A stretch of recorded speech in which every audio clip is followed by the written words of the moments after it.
da daan wax ni bu wax jotee nit ku nekk lu la neex ngay wax waaye bu jëf jotee ku nekk li nga mën rek ngay jëf la boog ma yokk ci ni bu jëf jotee li nga ñemee rek ngay jëf ndax boo ko combiné ak Maurice Duverger qui va te dire dans la folie des hommes de pouvoir où il dit que le pouvoir ne rend pas fou, mais le pouvoir révèle au sens photographique du terme les traits de caractère de la personne qui a su cacher son jeu jusqu'à s'en emparer du pouvoir. Maurice Duverger. Maurice Duverger, dans la c'est un folie. constitutionnaliste. Oui, non, c'est un psychologue. Non, en fait dafa bëri ay berger que oui. Ah, Maurice Berger. Oui, Maurice Berger, oui. Duverger Non, Berger. Berger, d'accord, j'avais compris Duverger Duverger. mooy constitutionnaliste. c'est un psychanalyste psychologue. xam nga lii daf lay won la nature et la personnalité profonde de Macky Sall. Macky Sall n'affronte jamais ses peurs, il n'affronte jamais ses combats. Macky Sall buy combattre ak yow rek day fekk ñu takk say loxo takk say bët takk say tànk gis nga ci dialectique bi moo Ousmane Sonko ba ñuy xeex ak le mouvement révolutionnaire daf ko attaqué les mains nues Macky Sall yor tous les armes ñu xeex mais ba situation wëlbatikoo Macky Sall nekk fii mouvement révolutionnaire nekkoon ak fi Ousmane Sonko moom mu nekk fële daa daw moo tax ñëwul affronter ses peurs en psychologie on aura peut-être dit que. mais comment on peut dire que Macky Sall dafa daw. waaw. vraiment xamul ko.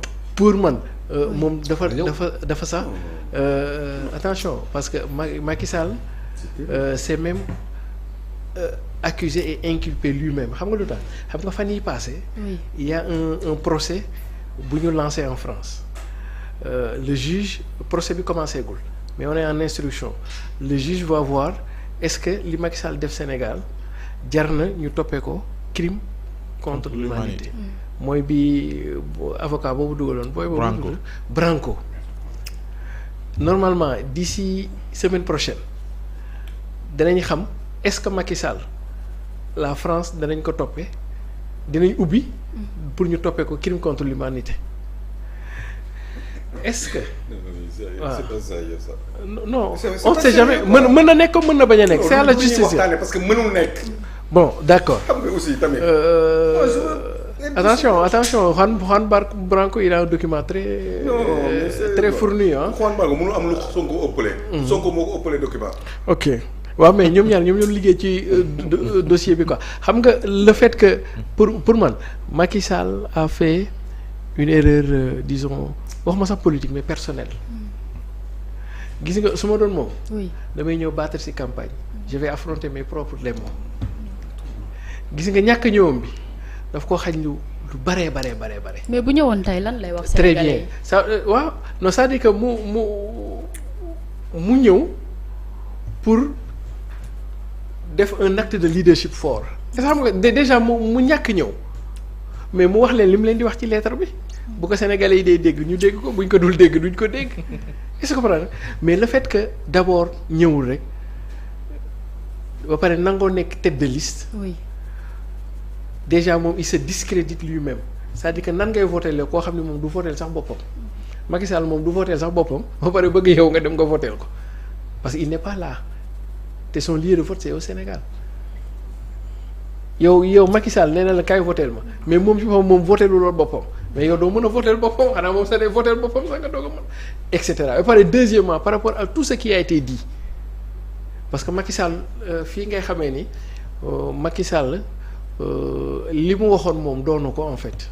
xam nga Macky Sall mos na fee toog benn jour mu ni bi affaire yi tàngee boobu jekku na Ousmane mu toog palais di fëgg dënn quoi Macky Sall naan mais man bu ngeen bañee bu ngeen xoolee dem leen laaj ma Fuuta.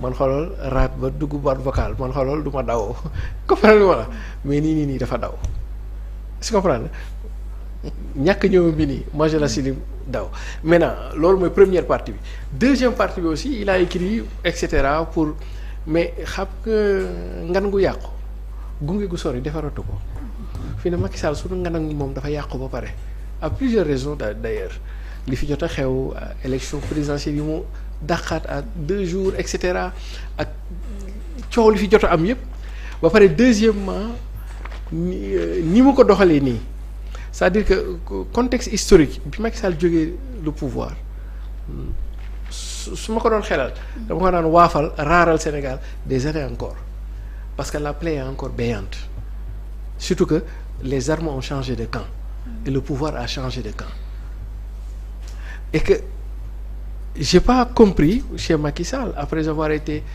de tous les combats disons de toutes les positions hein, depuis presque 24 ans Macky Sall c'est depuis Ablaye Wade en fait. Ouais. Depuis Ablaye Wade Macky Sall est là yow amul occupé nga ba occuper la fonction suprême je ne vois pas lan moo war a mën a permettre Macky Sall muy daw même bu fekkoon sax da ciy génn gu rafet sax je ne vois pas la logique muy ñëwaat di def yëf yi ñiit bool daal comprendre surtout que nag mu jóge fii ci contexte yu mu fi jógee. oui justement lan nga jàpp ni loolu la jublu ci jiite. coalition bi waaw non pour man Macky Sall est en train de tendre la main au régime en place pour man lettre bi bu ma ko liiree ci kaw ba ci suuf dama naan saa waay kii daa bëgg a jënd glace léegi nag moom peut-être aux effets combinés de X Y Z moom de bu sañoon ñu ubbil ko bunt. peut-être même bu doon def mea culpa am sax mu def mea culpa am mais daal il tend la main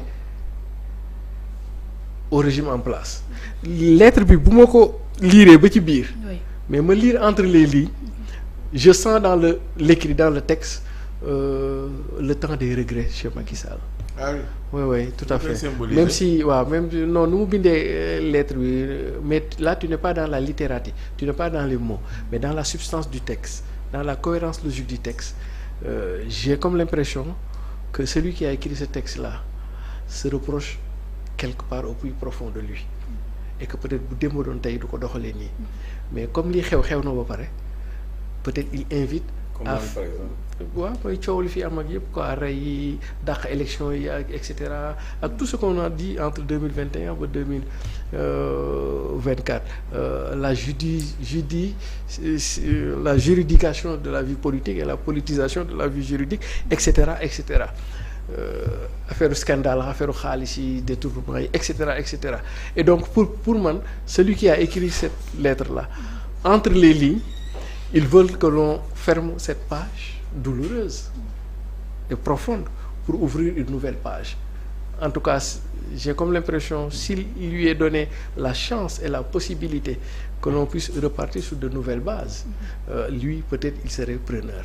Et donc c'est la lecture en filigrane et en substance et en constance que j'ai de ce texte de Macky Sall au-delà de la littérature quoi, comme ce qu'il a décrit parce que l'homme aussi garde une forme de dignité primaire hein, qui fait que voilà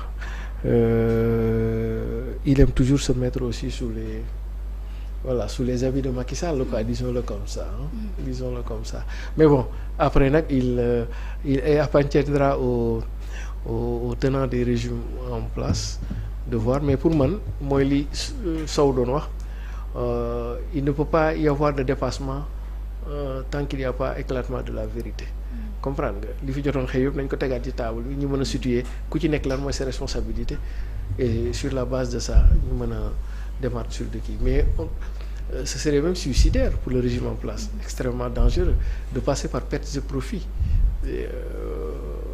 li fi jot a xew pour ñu mën a démarrer quoi sinon ça va nous rattraper quoi. D'accord, très bien. Pa Ousmane ñu